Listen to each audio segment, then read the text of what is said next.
In today's tutorial, I'm going to show you how to use our set of couching feet. These feet you can use on our Quilt Maker Pro 16, our Quilt Maker Pro 18, and our Artistic Sit Down 16.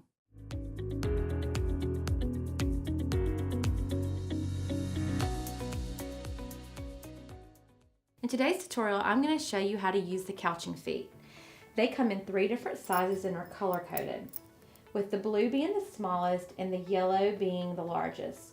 This is so you can use different kinds of specialty threads, fibers, and yarns of all sizes. First thing I'm going to do is take the current foot off my machine with my screwdriver, and I will place the couching foot on. For this yarn, because it's somewhat thick, I'm going to use the bigger foot, which is the yellow one.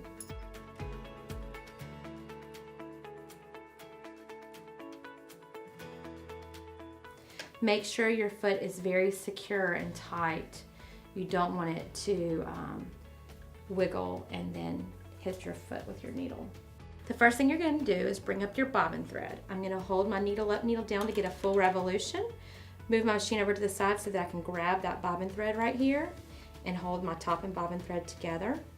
I'm then going to take my yarn and put it in between my feet and move it over to the side so that my thread is trapping my yarn. I am then going to hold on to my yarn, my thread on the top and the bottom, hit needle up, needle down again, and then I will pull my machine away while I'm holding on to my 2 top threads to get my yarn fed through the foot.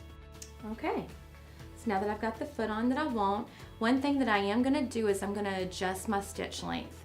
So I'm going to turn my stitch length up to like 18.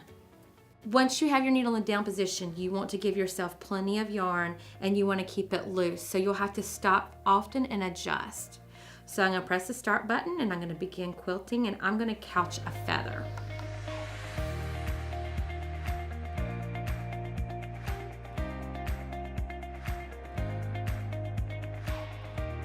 I'm going to stop and pause for just a second with my needle in the down position and give myself some more yarn, and continue again.